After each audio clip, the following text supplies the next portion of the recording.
A paz do Senhor, seja bem-vindo a mais uma aula do EBD em Foco. Meu nome é Herberson, vou ministrar agora a lição número 9 da revista CPAD do primeiro trimestre do ano 2018. O título dessa lição é Contrastes na adoração da antiga e nova aliança.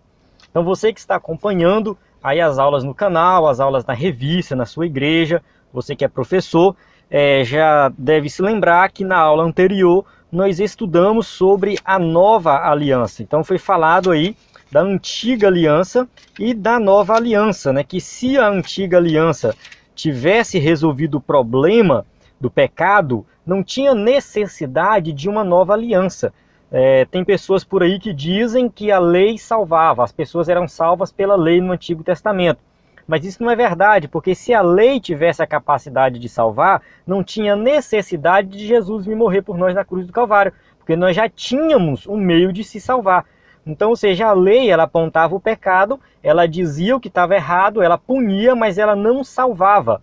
Então a gente sabe que Deus, desde o início, planejou aí a morte de Cristo, e Deus revelou Cristo primeiro através dos sacrifícios da antiga aliança, ou seja, o sistema sacrificial, o tabernáculo, tudo que tinha ali no Antigo Testamento apontava para Cristo e se cumpriu em Cristo. Ou seja, uma vez que cumpriu em Cristo, não tem necessidade de repetir aqueles sacrifícios da antiga aliança. Por esse motivo, a antiga aliança passou, acabou, se tornou obsoleta, e foi o que a gente estudou na aula anterior. Ou seja, acabou aquela antiga aliança, agora nós temos uma nova aliança, uma aliança superior. E nessa nova aliança, o escritor ele continua, na verdade, o seu argumento, mostrando a superioridade dessa nova aliança, onde ele, no capítulo 9, ele vai falar da adoração nessa nova aliança. Então tem o culto, tem a adoração, ou seja, existia ali na antiga aliança todo um ritual que simbolizava, e que tinha um significado muito importante. Ou seja, as pessoas pecavam, iam lá, ofereciam sacrifício, adoravam a Deus, voltavam a ter comunhão com Deus. Então tinha um culto acontecendo ali. Ou seja, e agora temos um culto na nova aliança. Então a aula de hoje tem como objetivo mostrar esse contraste, do culto da antiga com o culto da nova aliança. Essa aula vai ser ministrada aqui com slide, e você que tiver interesse em baixar esse slide e usar na sua igreja, basta acessar ebdenfoco.com.br. Esse slide ele não pode ser distribuído em lugar nenhum, WhatsApp, lugar nenhum, somente dentro da plataforma do EBD em Foco. Então você entra lá, faça o seu cadastro e baixe o slide e use na sua igreja. Centenas de pessoas têm usado e têm feito aí a diferença. Eu uso na minha igreja, meus alunos gostam muito e realmente minha aula é diferenciada por causa disso. Já foi feito pesquisas e mostra que pessoas que aprendem com o visual, elas conseguem lembrar mais do que aprenderam. A pessoa vê 50 imagens hoje, semana que vem tu mostra essas imagens para ela, ela lembra. Eu vi essa, eu vi essa, eu vi essa, eu vi essa. Ou seja, a memória guarda as imagens muito mais do que somente palavras faladas. Então quando você fala e mostra, o aprendizado é muito maior. Isso já foi comprovado cientificamente, e vou falar disso em um outro vídeo, em um outro momento para você. O objetivo aqui é focar na aula, mas você que quer usar o slide, acesse lá EBD em Foco, que além dos slides tem subsídios, cursos. Eu gravo toda semana o comentário de um capítulo de Hebreus. Então até sexta-feira eu vou postar o comentário do capítulo 9. Ou seja, se você estiver assistindo esse aqui antes de sexta-feira, você vai... hoje é 27 de fevereiro, então terça-feira. Então até sexta você vai ver lá esse comentário de Hebreus do capítulo 9, onde eu tenho um pouco mais de liberdade de comentar o livro em si, a carta em si, não ficar preso tanto à lição. Então vamos lá, aqui é 100% baseado na revista. Então vamos começar aqui a aula. O textuário se encontra em Hebreus 9:22, que fala assim: e quase todas as coisas, segundo a lei, se purificam com sangue, e sem derramamento de sangue não há remissão. Verdade prática, a eficácia da adoração neste período da nova aliança está no fato de ela estar fundamentada no sangue de Cristo. Então ele vai mostrar aqui a superioridade do sacrifício de Cristo. e mostrar que essa nova aliança ela é superior justamente porque o sacrifício de Cristo foi superior. A leitura bíblica em classe se encontra aqui em Hebreus 9, de 1 a 5, depois versículo 14, 15, depois de 22 a 28. Que é basicamente, o escritor da revista colocou basicamente o que ele realmente explora dentro da revista. É por isso que eu recomendo você assistir depois o meu comentário na plataforma, que esse comentário que eu faço de Hebreus 9 é só dentro da plataforma, não coloque em outro lugar, só lá você vai encontrar. Lá eu comento todo o capítulo, né? Ou seja, aqui a gente vai pular algumas partes, porque é o que o escritor da revista fez. Então, essa leitura aqui eu pulo para ganhar tempo no vídeo, mas suponho que você já fez. Vamos direto para a introdução. A introdução diz o seguinte: ao falar do tabernáculo como local de culto na antiga aliança, o autor sagrado detalha alguns dos seus principais utensílios. Então ele vai detalhar alguns utensílios. Se você pegar e ler aí essa passagem de Hebreus, você vai ver que ele cita alguns utensílios aí que a gente vai explorar aqui na lição, né? Ele mostra que tem em mente o culto quando usa a palavra grega latreia, né? A palavra latreia ou latreuo, como é a palavra original mesmo, a raiz da palavra, significa serviço, culto, adoração. Então, toda vez que ele usa essa palavra, ele está com isso em mente. Então, a tradução pode ser qualquer uma dessas três aqui. Por exemplo, 9:1, né, no versículo 1 aí do capítulo 9, ele vai usar, né, tinha ordenanças de culto divino, ou seja, latreias, que é usado aí, do grego.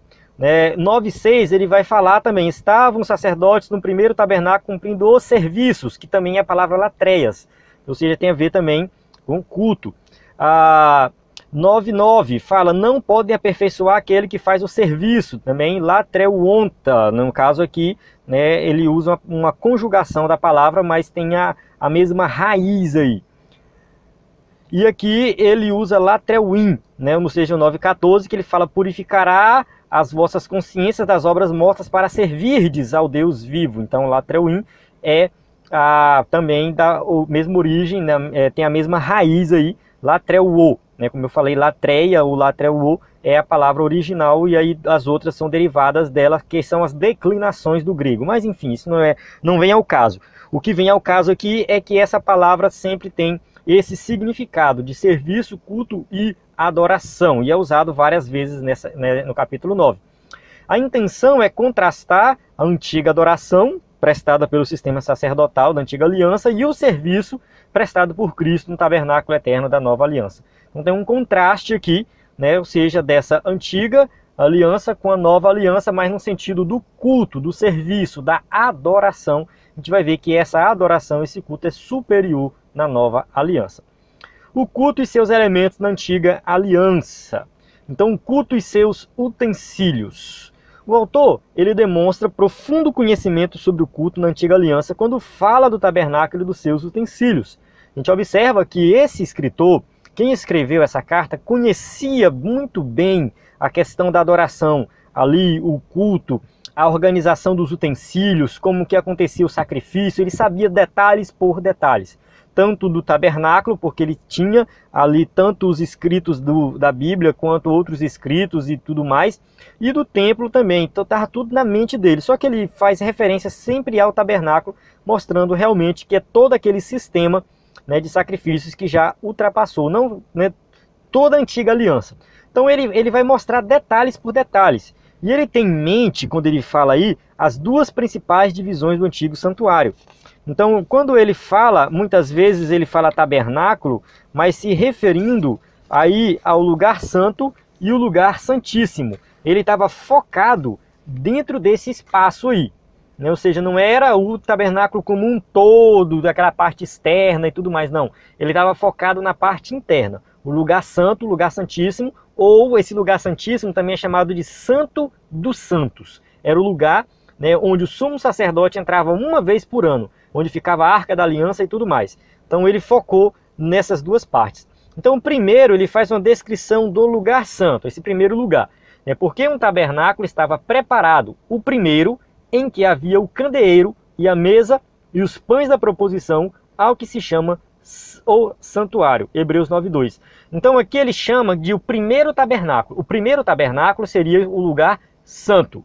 Essa primeira parte, essa primeira região. Então ele cita aqui o candeeiro, ele vai citar aqui a mesa dos pães da proposição, que era um pão que ficava lá, eram 12 pães, cada um representando a tribo de Israel, e ficava uma semana, e depois de uma semana os sacerdotes comiam esses pães e colocavam novos pães. Isso era contínuo, sempre ficava lá 12 pães. Comia os 12 pães, aí depois colocava novos pães.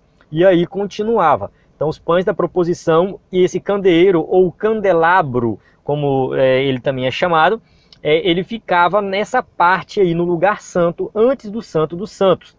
E em seguida, ele vai falar do Santo dos Santos, que era separado por uma cortina. Então tinha uma cortina e ali depois da cortina tinha o Santo dos Santos. Ele fala assim que tinha um incensário de ouro, a arca da aliança coberta de ouro toda em redor, e em que estava um vaso de ouro que continha o maná, e a vara de Arão que tinha florescido, e as tábuas da aliança. Hebreus 9:4.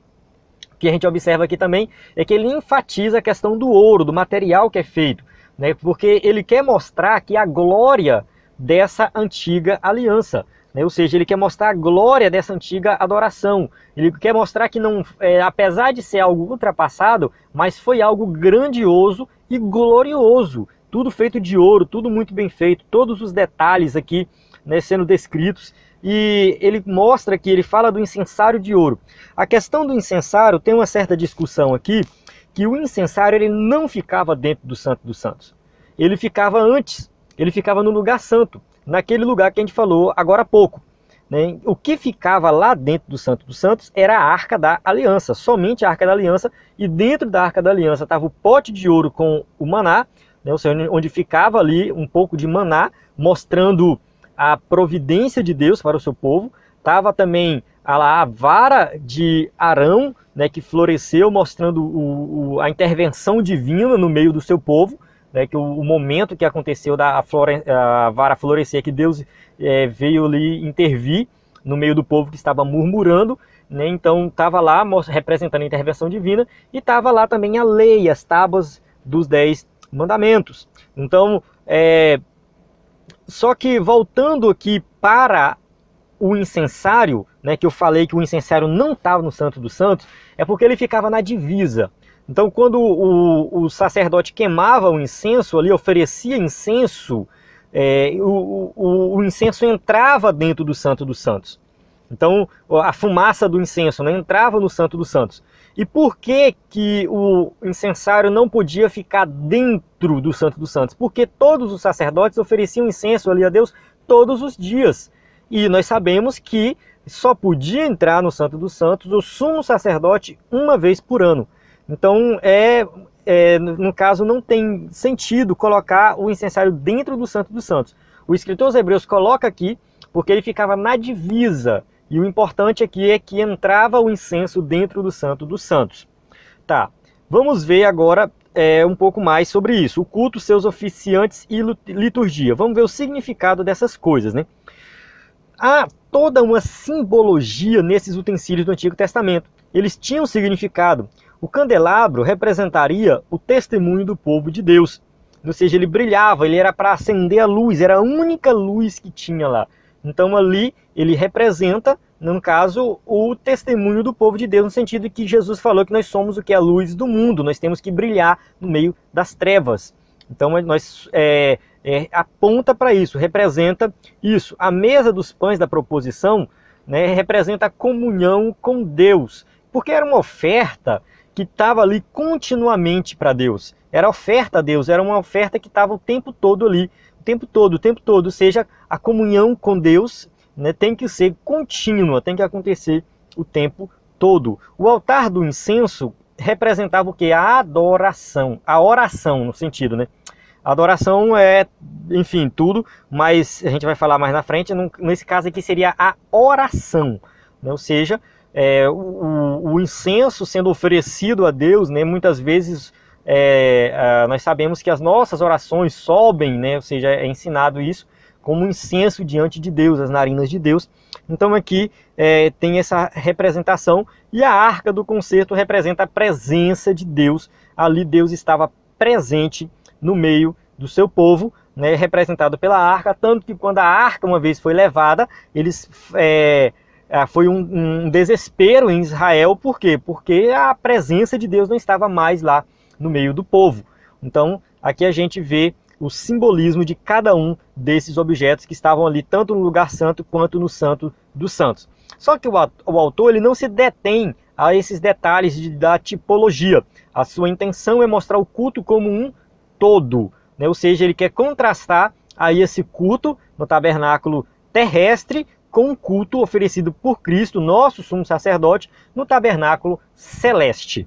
Então a intenção dele é fazer esse contraste entre esses dois tipos de culto. No santo lugar, os sacerdotes estavam diariamente para prestar culto. Então todos os dias eles iam lá. Então eles não entravam no Santo dos Santos, mas no lugar santo estava presente lá os sacerdotes todos os dias prestando culto. No Santo dos Santos, o sumo sacerdote entrava uma vez por ano.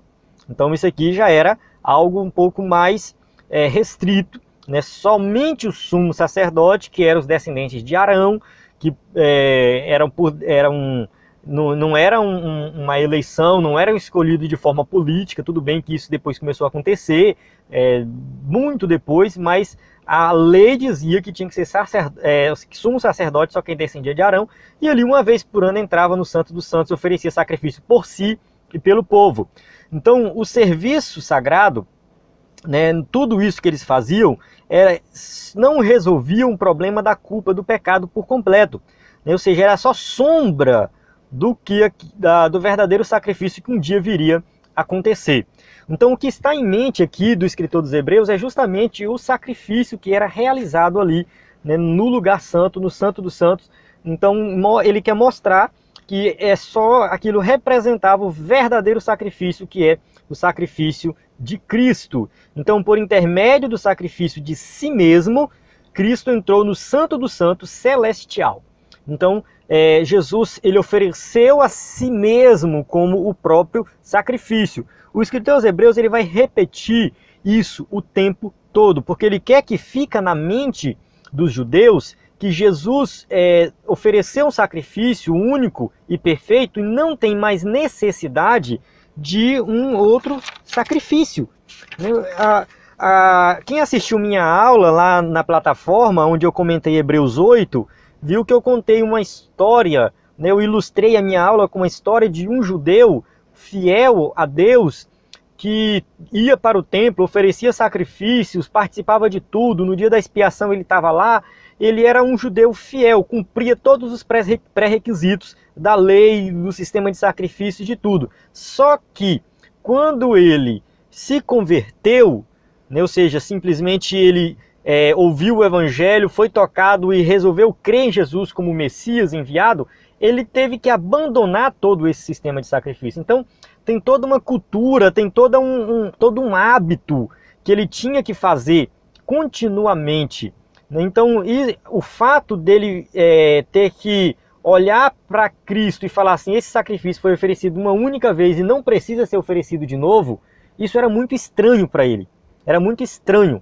Então, tudo isso era uma novidade para ele, porque bate de frente com o que ele fazia. Então, ele tem que abandonar aquele velho hábito e viver num novo hábito. E agora ele entender que Jesus foi o sacrifício por si mesmo, entrou ali no Santo dos Santos celestial, não é mais um Santo dos Santos aqui na terra que entra só uma vez por ano, mas Jesus entrou e ficou para sempre. E ali ele resolveu de uma vez por todas o problema do pecado. Então, muitas vezes, isso não era fácil para um judeu da época entender isso aqui. Para nós, hoje é fácil. Nós somos gentios, nós não vivemos aquele sistema de sacrifícios, aquele sistema levítico, tudo ali que tinha no Antigo Testamento. Nós não vivemos isso. Mas para o primeiro leitor dessa carta que nós estamos estudando, estava isso na mente dele. Talvez o seu vizinho não tinha se convertido e saía para ir para o templo levando o animal para sacrificar. E ele não fazia mais isso. E aí? O que o vizinho estava falando dele? Será que o vizinho conversava com ele e falava sobre isso? Olha, tu tá errado, tu tem que oferecer sacrifício, tem que ir lá, tem que fazer de novo, tem que repetir. E enquanto isso ele estava lá, não, peraí, mas eu tô aprendendo agora que o sacrifício de Cristo resolve o problema do pecado de uma vez por todas. Aí o outro vai falar assim, não, mas não existe isso não, né? A gente tem que ir lá oferecer continuamente. Então, ou seja, tinha ali uma certa dúvida, né? Porque ele foi criado num sistema totalmente diferente. Por isso que essa carta foi escrita, justamente para tirar esse tipo de dúvida. Mostrar que o sacrifício foi feito de uma vez por todas e resolveu o problema do pecado de forma definitiva. Tópico 2, a eficácia do culto na nova aliança. Vamos lá. Uma redenção eterna. Qual a diferença entre o culto da antiga e o da nova aliança? Qual é a principal diferença entre esses dois cultos? Se a gente for parar para pensar, o que era realizado no culto da antiga aliança era o quê? Sacrifício. Então, ou seja, a eficácia do sacrifício efetuado no contexto de cada uma. Os dois têm sacrifício? Sim, o sacrifício de Cristo aconteceu só uma vez. O sacrifício da antiga aliança acontecia de forma repetida. Mas é a eficácia do sacrifício. O sacrifício de Cristo foi muito mais eficaz, né? Porque ele vai muito além desse culto antigo. E ele não precisa se repetir. Foi um sacrifício consciente, onde o próprio Cristo se entregou.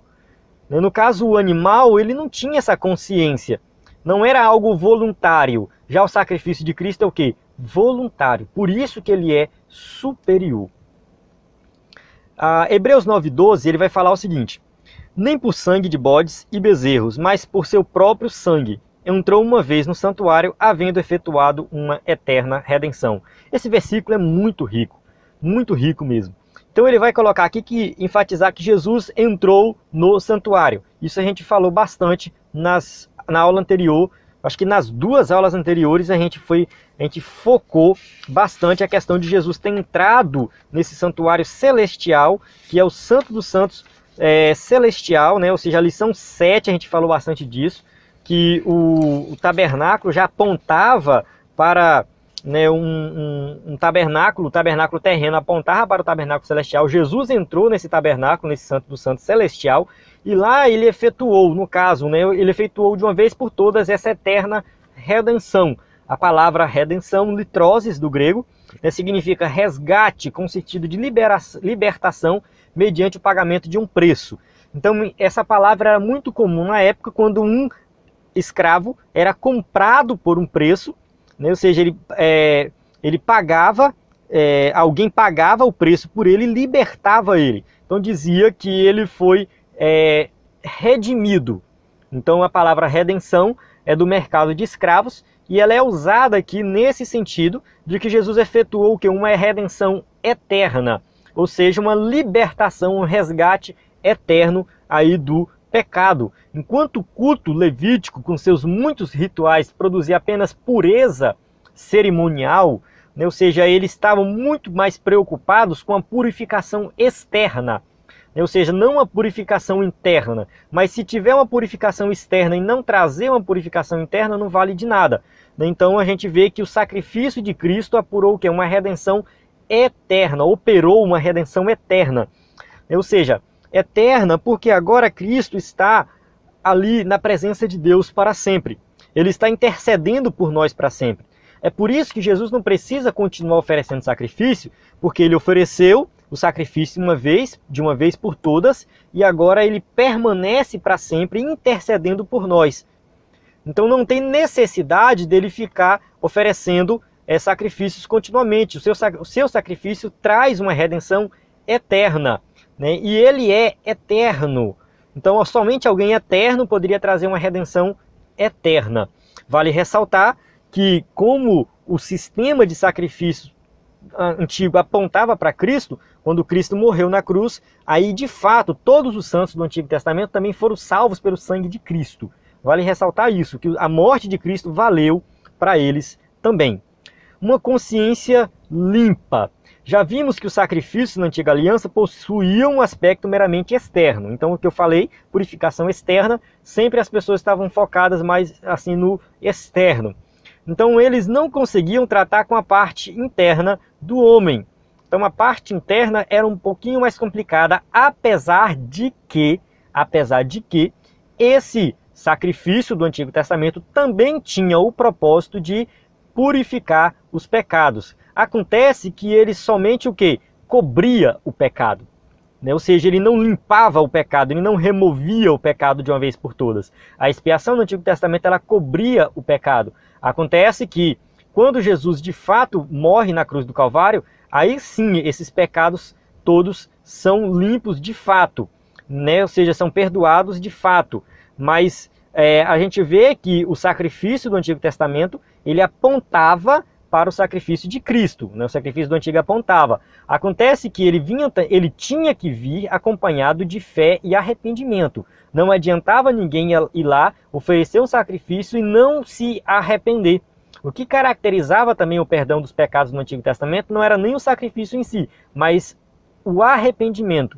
Eles tinham que crer naquilo ali. Da mesma forma, na nova aliança, nós temos que crer em Cristo e arrepender dos nossos pecados, né? Já o sacrifício de Cristo, ele trata do problema do pecado em sua raiz. Ele cura realmente o coração, ele entra dentro do coração, da mente e resolve por completo o problema do pecado. Ele não apenas cobre, mas remove o pecado. Ou seja, o que o sacrifício de Cristo faz é retirar o pecado, remover o pecado. O Hebreus 9,14 vai falar isso. Quanto mais o sangue de Cristo, que pelo Espírito Eterno se ofereceu a si mesmo, imaculado a Deus, purificará as vossas consciências das obras mortas para servirdes ao Deus vivo. Ou seja, ele coloca assim, se lá no Antigo Testamento, na Antiga Aliança, as pessoas iam lá, ofereciam sacrifício, né, para ter ali o perdão dos pecados e tudo mais, e serem purificadas, o que dizer do poder do sangue de Cristo? É muito superior, é muito maior. Ele coloca aqui a palavra imaculado, ou seja, sem pecado, ou seja, purifica a consciência, ele vai dentro da mente, da consciência.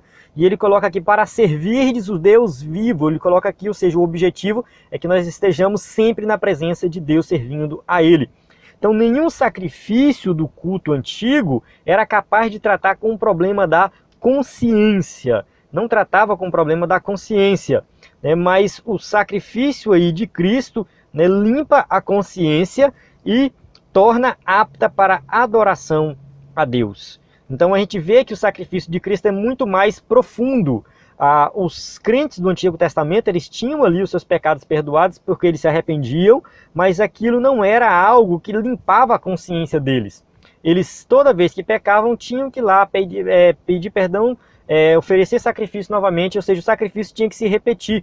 E a consciência nunca ficava limpa. Mas a gente observa que na nova aliança o sacrifício de Cristo resolve o problema do pecado de uma vez por todas e nós sempre, quando nos dirigimos a Ele, nós temos a nossa consciência limpa e nós estamos sempre aptos para a adoração verdadeira. Uma herança eterna. Vale ressaltar que nós estamos falando de adoração, de culto, de serviço. Então, ou seja, uma pessoa que tem a consciência limpa, que tem acesso ao Santo dos Santos, ela com certeza vai oferecer um culto muito superior, uma adoração superior. O efeito imediato da purificação interior, efetuada pelo sangue de Cristo, é visto nas palavras do autor em Hebreus 9,15. E por isso é mediador de um novo testamento, para que, intervindo a morte para a remissão das transgressões, que havia debaixo do primeiro testamento, os chamados recebem a promessa da herança eterna.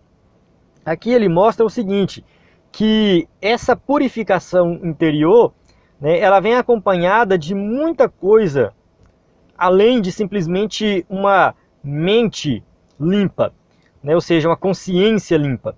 Tem uma promessa, né, ou seja, tem uma herança eterna. Isso é muito mais evidente para nós.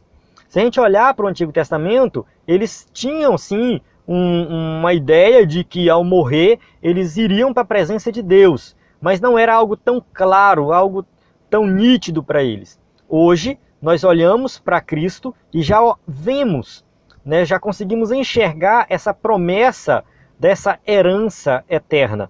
Então ele fala o mediador de um novo testamento. Aqui a palavra testamento, que às vezes ela é traduzida como aliança, ela aqui nessa parte aqui de Hebreus, ela não é traduzida como aliança, ela é traduzida como testamento. Por quê? Porque ele está falando, né, de realmente um testamento onde ele só se torna válido quando alguém morre. Uma pessoa faz um testamento dando tudo que ela tem para aquela outra pessoa. Quando ela morre é que esse testamento é válido. Ou seja, quando ele usa testamento, ele está apontando para a morte de Cristo, porque quando Cristo morre, né, ou seja, houve uma morte, aí sim nós recebemos essa herança eterna, que vem prometida nesse testamento, nesse novo testamento, nesta nova aliança. Então aqui é traduzido como testamento porque está relacionado realmente à morte de alguém, né? E ele fala de herança, que é algo que a pessoa tem o direito de possuir. Então a morte de Cristo sela isso, né? Ou seja, mostra que esse testamento é válido, né? Ou seja, esse testamento que foi escrito, nos dando uma herança eterna, é válido. Então, se Cristo morreu, nós temos garantia agora da vida eterna por meio do sangue dele. Pode parecer um pouquinho complicado de entender, mas é nesse sentido. Ele poderia ter traduzido a palavra como nova aliança, mas a tradução foi feita testamento, porque no grego vale os dois, aliança e testamento. Aliança referindo-se a testamento, referindo-se realmente à morte de Cristo. E quando ele fala de herança, isso que nós herdamos por meio da morte de Cristo, que é a vida eterna, né, ele pode ser usado em duas coisas, coisas terrenas, né, ou seja, aqui Lucas 12:13, ele vai usar isso aqui, essa palavra herança relacionado a bens terrenos, né, ou seja, e disse-lhe um da multidão, mestre, diz a meu irmão que reparta comigo a herança, né, e ali ele usa essa palavra herança no sentido terreno, mas também no sentido celestial. Ou seja, Pedro vai falar isso para uma herança incorruptível, incontaminável, que não se pode murchar, guardada nos céus para vós. Então aqui a gente tem algo bem mais forte, que é voltado para uma herança celestial, e é justamente isso que Cristo deixou para nós. Terceiro tópico, a singularidade do culto da nova aliança. O santuário celeste. O tabernáculo terrestre, né, era um tipo de santuário celeste. Então, já foi falado na lição 7, né, que esse tabernáculo construído, né, 7 e 8, né, as duas lições nós falamos disso. Esse tabernáculo, ele apontava para algo muito maior, superior, que é o santuário celeste, que é onde fica ali Cristo como nosso sumo sacerdote. Então, o fato de Cristo estar lá, nesse tabernáculo celeste, faz com que não tenha mais necessidade dele continuar oferecendo sacrifícios. Ou seja, ele já está na presença de Deus. Não tem mais necessidade dele ficar lá oferecendo sacrifício ou o próprio Cristo morrer várias vezes. Ou seja, o seu sacrifício foi único. E aí diz aqui, Hebreus 9:24, porque Cristo não entrou num santuário feito por mãos, figura do verdadeiro, porém no mesmo céu, para agora comparecer por nós perante a face de Deus. Olha aqui o que eu falei, ele está sempre na face de Deus. Ele poderia ter usado a palavra presença de Deus, mas ele foi o mais longe, ele usou face, porque face é mais íntimo. Quando fala face, tem conversa, tem diálogo. Você está na presença de alguém, não significa que você está conversando com esse alguém. Agora, colocando Cristo na face de alguém, na face de Deus, ou seja, pense você face a face a alguém, significa que você está trocando uma ideia. Então Cristo, ele é o nosso único intercessor e ele está intercedendo por nós continuamente, porque ele está face a face com Deus. Então ele entra nesse tabernáculo celestial, né, que aquele terreno é simplesmente uma figura, né, que aponta para esse tabernáculo celestial, né, que ele chama que é o próprio céu. Então está lá Cristo, né, sempre, para sempre, intercedendo por nós nesse tabernáculo celestial. O culto na antiga aliança, com seu santuário terrestre, ou seja, do jeito que ele acontecia no santuário terrestre, era apenas uma sombra da qual o santuário celeste é uma realidade. Então, ou seja, ele está mostrando aqui que tudo que acontecia, né, nesse santuário terrestre simplesmente era uma sombra, apontava para algo muito maior, algo muito superior, que é o culto relacionado a esse santuário celeste. O verdadeiro modelo de adoração não pode ser visto olhando para a terra, né? Olhando para as coisas terrenas que nós vamos ver o verdadeiro modelo de adoração, mas para o céu, né? Ou seja, nós temos que olhar para o céu. O nosso modelo hoje, né, é o céu. Deus, ele colocou para nós aqui algumas coisas que são bênçãos que aponta para algo muito maior e superior. É claro que a gente pode falar de muita coisa, mas se nós falarmos, por exemplo, do dom de cura, o dom de cura é algo que é uma amostra, pode-se dizer assim, do que vai ser lá no céu. Porque no céu não vai ter doença, né? Ou seja, no céu vai ter saúde plena. Então o dom de cura é uma simples amostra de algo muito maior que vem na frente, né? Lá na frente, ou seja, quando nós chegarmos na glória. Então nós temos que olhar, né, agora a verdadeira adoração para algo muito superior, que é o santuário celeste.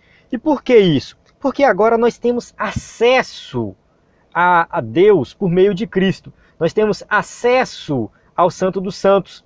Nós podemos ir diretamente com o Pai, porque nós temos um sumo sacerdote que é o nosso intercessor, que a todo momento ele está à nossa disposição. Então é isso que nós temos que fazer. Uma aplicação prática disso é que você tem acesso a Deus o tempo todo. Diferente do culto ali da antiga aliança, que tinha que passar pelo sacerdote, sumo sacerdote, o povo não entrava no Santo dos Santos, totalmente, nem no lugar santo o povo entrava, era somente os sacerdotes que entravam, tinham tanto empecilho para chegar na presença de Deus, que hoje não existe mais. Ou seja, não tem mais nada que nos impede de ir diretamente a Deus. Então, se a adoração no antigo santuário, apesar de suas inúmeras limitações, teve seu valor, então a gente observa aí que apesar dela ter limitações e tudo mais, e defeitos, ela foi algo valoroso, que teve o valor, né? O que dizer dessa adoração que toma como ponto de partida o santuário celeste?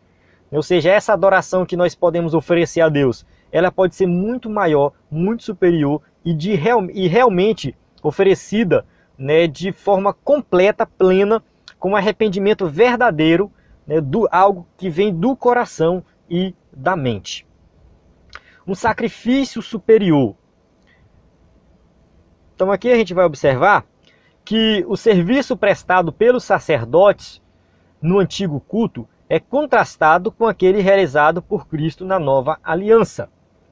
Então ele vai fazer uma comparação entre esse sacrifício da antiga aliança com o sacrifício da nova aliança.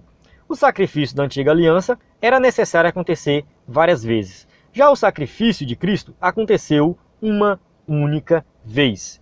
Ele foi único, ou seja, não precisou acontecer novamente, porque ele foi perfeito. Hebreus 9:25 vai falar, nem também para si mesmo se oferecer muitas vezes como sumo sacerdote, cada ano entra no santuário com sangue alheio.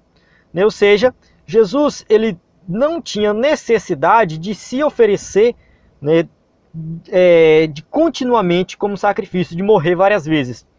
Isso acontecia na antiga aliança, mas na nova não tem necessidade. O culto do antigo concerto era imperfeito, ele não era perfeito. Por quê? Porque os seus sacerdotes eram imperfeitos. Nós sabemos que o sacerdote, antes de pedir, de oferecer sacrifícios pelo povo, ele ia lá e oferecia para si mesmo. Mostra que é a imperfeição desse sacerdote. E os seus sacrifícios também eram imperfeitos porque tinha que se repetir. Acontecia continuamente. Ou seja, todo o tempo tinha que acontecer. De ano em ano tinha aquele sacrifício por todo o povo, que era o dia da expiação. Mas todos os dias o povo estava indo lá oferecer sacrifícios. Então, ou seja, como um todo, esse culto era imperfeito. Ele teve o seu valor, teve o seu propósito, mas ele não era perfeito. Já o verdadeiro culto em tudo é superior. Vale ressaltar que se aquele culto anterior fosse perfeito, não tinha necessidade de um outro culto, de uma nova aliança. Mas como ele era imperfeito, veio Cristo para inaugurar essa nova aliança e fazer agora tudo superior, inclusive o culto. Então só foi possível porque o Cordeiro de Deus se deu em nosso lugar. A ênfase da morte de Cristo como sendo realmente necessária e a condição aí de participar desse culto, participar dessa aliança, é justamente crer em Cristo como Salvador, ou seja, porque quando você crê, significa que Cristo morreu no seu lugar. Isso o escritor aos Hebreus vai colocar o tempo todo, e eu vou falar o tempo todo aqui na aula. A gente sempre tem que estar com isso em mente. O que nos torna hoje aptos a morar no céu, a oferecer um culto verdadeiro, é o fato de nós crermos em Cristo, nós crermos no sacrifício de Cristo e crer que ele foi suficiente para perdoar os nossos pecados.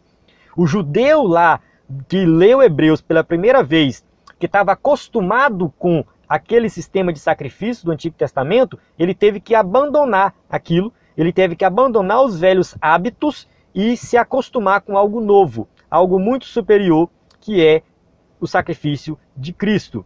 A nova aliança, superior à antiga aliança. Foi difícil para ele? Foi, mas ele teve que fazer isso. Muitas vezes é difícil para nós abandonarmos alguns hábitos da vida antiga, mas nós temos que fazer isso porque Cristo já morreu por nós na cruz do Calvário e agora nós somos uma nova criatura. Uma promessa gloriosa. O autor encerra sua exposição sobre o culto na antiga e nova aliança com uma promessa. Ele fala o seguinte: assim também Cristo, oferecendo-se uma vez para tirar os pecados de muitos, aparecerá segunda vez sem pecado aos que esperam para salvação.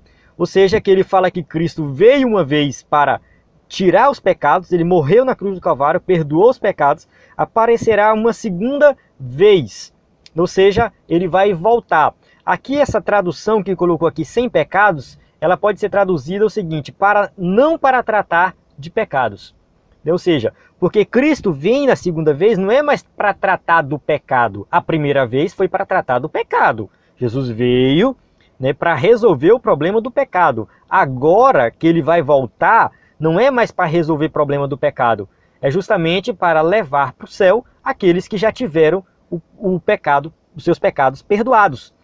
Esse é o propósito, não é mais resolver o problema do pecado. Quem quiser resolver o problema do pecado tem que resolver agora, porque quando ele voltar, não é com esse propósito. Já é para quem já pediu perdão e está apto a morar no céu com ele. Então, o autor aos Hebreus resume bem a mensagem da obra de Cristo.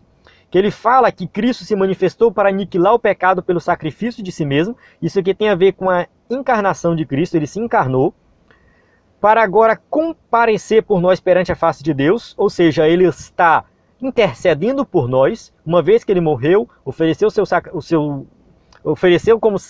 ofereceu como sacrifício por nós, agora ele continua na presença de Deus, na face de Deus, intercedendo por nós, e aparecerá uma segunda vez sem pecado, ou seja, não para tratar do pecado, aos que esperam para a salvação. Ou seja, quando fala esperam para a salvação, não é que nós não estamos salvos hoje, nós já somos salvos. Acontece que essa salvação, aqui em Hebreus, de forma completa, ela só vai ser consumada quando nós formos glorificados.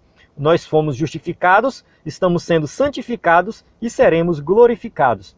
Ou seja, a glorificação ela vai acontecer quando nós chegarmos no céu. Então, quando Jesus voltar, né, nós seremos arrebatados, né, quem estiver morto vai ressuscitar e vai acontecer a glorificação aí, né, e aí essa glorificação é onde a salvação ela se completa. E essa é a esperança de todo crente, né, porque ele coloca aqui esperam, né, ou seja, esperar é no sentido de que tem que estar na expectativa que Jesus vai voltar a qualquer momento.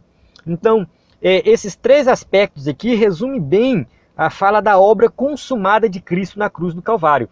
Ou seja, como Cristo já consumou, já fez tudo o que tinha que ser feito lá na cruz do Calvário, a única coisa que nos resta agora é esperar a sua vinda.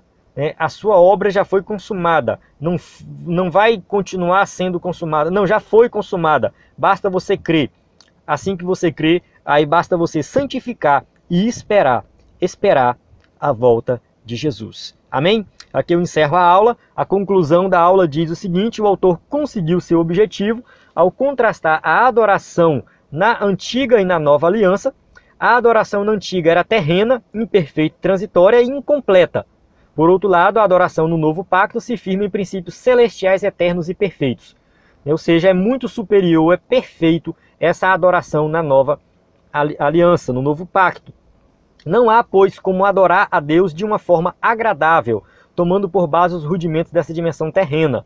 Nossa adoração é superior porque o nosso Senhor encontra-se entronizado acima dos anjos. Agora, quando nós vamos adorar a Deus, nós temos que ter sempre em mente que Cristo está nos céus, intercedendo por nós. Ele vai ouvir a nossa adoração, ele vai ouvir a nossa oração, ele vai receber a nossa oração, a nossa adoração.